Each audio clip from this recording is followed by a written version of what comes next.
英語聞き流しリスニング、英語テキストと MP3 ダウンロード、その他の物語はホームページからお聞きいただけます。88thpp.com 88thpp.com Part 4. A Voyage to the Country of the Houyhnhnms. Chapter 1. The author sets out as captain of a ship. His men conspire against him, confine him a long time to his cabin, and set him on shore in an unknown land. He travels up into the country. The Yahoos, a strange sort of animal, described. The author meets two Houyhnhnms. I continued at home with my wife and children about 5 months in a very happy condition, if I could have learned the lesson of knowing when I was well. I left my poor wife big with child, and accepted an advantageous offer made me to be captain of the Adventurer, a stout merchantman of 350 tons, for I understood navigation well, and being grown weary of a surgeon's employment at sea, which, however, I could exercise upon occasion, I took a skilful young man of that calling, one Robert Purefoy, into my ship. We set sail from Portsmouth upon the 7th day of August, 1710, on the 14th we met with Captain Pocock, of Bristol, at Tenerife, who was going to the Bay of Campsie to cut logwood. On the 16th, he was parted from us by a storm. I heard since my return, that his ship foundered, and none escaped but one cabin boy.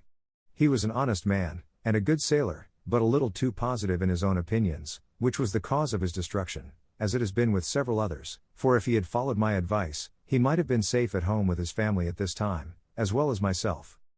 I had several men who died in my ship of calentures, so that I was forced to get recruits out of Barbados and the Leeward Islands, where I touched, by the direction of the merchants who employed me, which I had soon too much cause to repent, for I found afterwards, that most of them had been buccaneers. I had 50 hands on board, and my orders were, that I should trade with the Indians in the South Sea, and make what discoveries I could. These rogues, whom I had picked up, debauched my other men, and they all formed a conspiracy to seize the ship, and secure me, which they did one morning, rushing into my cabin, and binding me hand and foot, threatening to throw me overboard, if I offered to stir.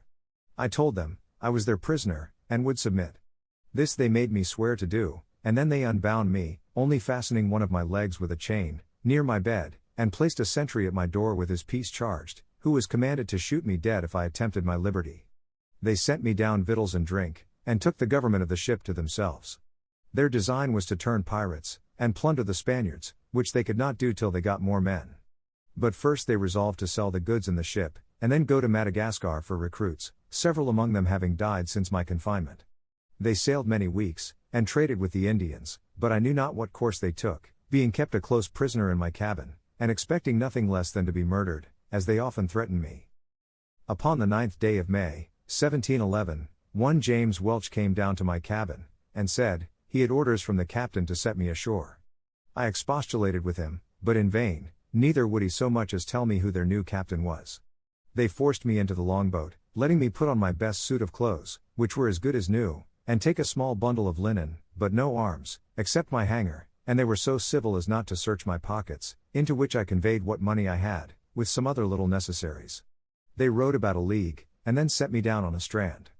I desired them to tell me what country it was. They all swore, they knew no more than myself, but said, that the captain, as they called him, was resolved, after they had sold the lading, to get rid of me in the first place where they could discover land.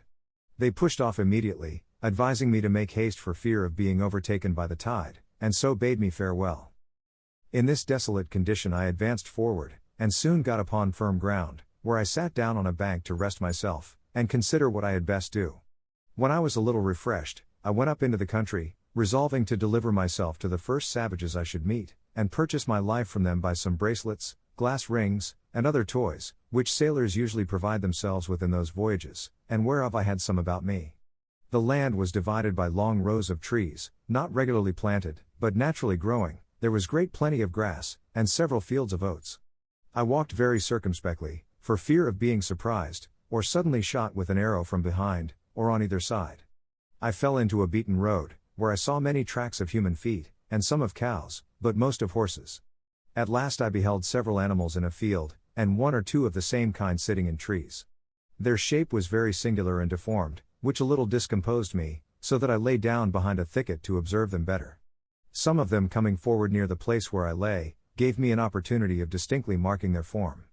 Their heads and breasts were covered with a thick hair, some frizzled, and others lank. They had beards like goats, and a long ridge of hair down their backs, and the fore parts of their legs and feet, but the rest of their bodies was bare, so that I might see their skins, which were of a brown-buff color. They had no tails, nor any hair at all on their buttocks, except about the anus, which, I presume, nature had placed there to defend them as they sat on the ground, for this posture they used, as well as lying down, and often stood on their hind feet. They climbed high trees as nimbly as a squirrel, for they had strong extended claws before and behind, terminating in sharp points, and hooked. They would often spring, and bound, and leap, with prodigious agility. The females were not so large as the males. They had long lank hair on their heads, but none on their faces, nor anything more than a sort of down on the rest of their bodies, except about the anus and pudenda. The dugs hung between their forefeet, and often reached almost to the ground as they walked. The hair of both sexes was of several colors, brown, red, black, and yellow. Upon the whole, I never beheld, in all my travels, so disagreeable an animal, or one against which I naturally conceived so strong an antipathy. So that, thinking I had seen enough, full of contempt and aversion, I got up, and pursued the beaten road, hoping it might direct me to the cabin of some Indian. I had not got far, when I met one of these creatures full in my way, and coming up directly to me. The ugly monster, when he saw me, distorted several ways, every feature of his visage, and stared, as at an object he had never seen before, then approaching nearer, lifted up his forepaw, whether out of curiosity or mischief I could not tell, but I drew my hanger, and gave him a good blow with the flat side of it, for I durst not strike with the edge, fearing the inhabitants might be provoked against me, if they should come to know that I had killed or maimed any of their cattle. When the beast felt the smart, he drew back, and roared so loud, that a herd of at least 40 came flocking about me from the next field, howling and making odious faces, but I ran to the body of a tree, and leaning my back against it, kept them off by waving my hanger. Several of this cursed brood, getting hold of the branches behind, leapt up into the tree, whence they began to discharge their excrements on my head. However, I escaped pretty well by sticking close to the stem of the tree, but was almost stifled with the filth, which fell about me on every side. In the midst of this distress, I observed them all to run away on a sudden as fast as they could, at which I ventured to leave the tree and pursue the road, wondering what it was that could put them into this fright. But looking on my left hand, I saw a horse walking softly in the field, which my persecutors having sooner discovered, was the cause of their flight. The horse started a little, when he came near me, but soon recovering himself, looked full in my face with manifest tokens of wonder. He viewed my hands and feet, walking round me several times. I would have pursued my journey, but he placed himself directly in the way, yet looking with a very mild aspect, never offering the least violence. We stood gazing at each other for some time. At last I took the boldness to reach my hand towards his neck with a design to stroke it, using the common style and whistle of jockeys, when they are going to handle a strange horse. But this animal seemed to receive my civilities with disdain, shook his head, and bent his brows, softly raising up his right forefoot to remove my hand. Then he neighed 3 or 4 times, but in so different a cadence, that I almost began to think he was speaking to himself, in some language of his own. While he and I were thus employed, another horse came up, who applying himself to the first in a very formal manner, they gently struck each other's right hoof before, neighing several times by turns, and varying the sound, which seemed to be almost articulate. They went some paces off, as if it were to confer together, walking side by side, backward and forward, like persons deliberating upon some affair of weight, but often turning their eyes towards me, as it were to watch that I might not escape.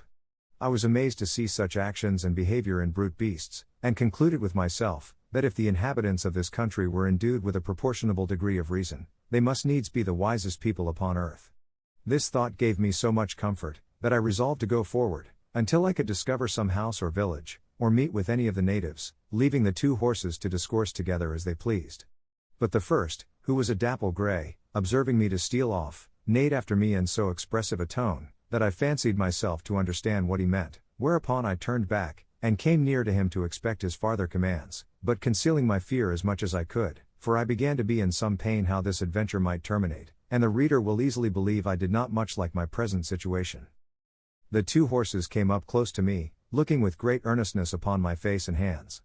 The grey steed rubbed my hat all round with his right forehoof, and discomposed it so much that I was forced to adjust it better by taking it off and settling it again, whereat, both he and his companion, who was a brown bay, appeared to be much surprised. The latter felt the lappet of my coat, and finding it to hang loose about me, they both looked with new signs of wonder.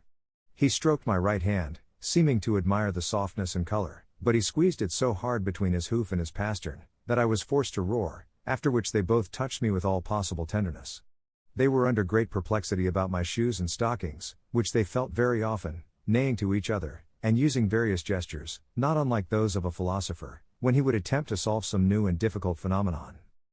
Upon the whole, the behavior of these animals was so orderly and rational, so acute and judicious, that I at last concluded they must needs be magicians, who had thus metamorphosed themselves upon some design, and seeing a stranger in the way, resolved to divert themselves with him, or, perhaps, were really amazed at the sight of a man so very different in habit, feature, and complexion, from those who might probably live in so remote a climate.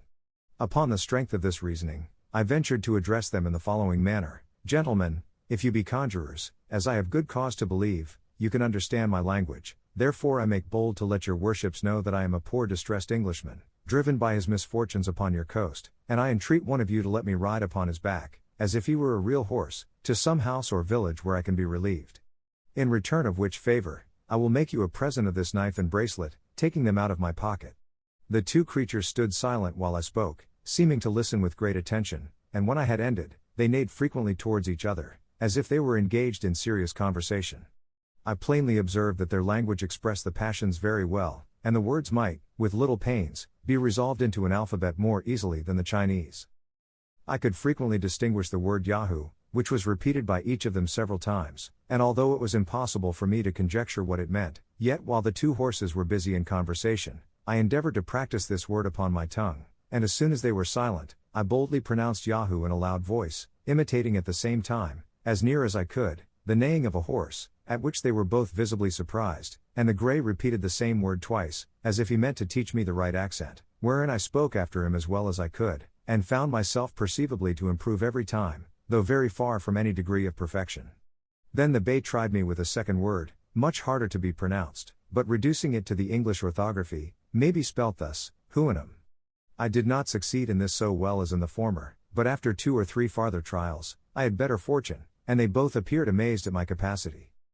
After some further discourse, which I then conjectured might relate to me, the two friends took their leaves, with the same compliment of striking each other's hoof, and the grey made me signs that I should walk before him, wherein I thought it prudent to comply, till I could find a better director. When I offered to slacken my pace, he would cry Huan Huan. I guessed his meaning, and gave him to understand, as well as I could, that I was weary, and not able to walk faster, upon which he would stand a while to let me rest. 英語聞き流しリスニング、英語テキストと MP3 ダウンロード、その他の物語は、ホームページからお聞きいただけます。88thpp.com 88thpp.com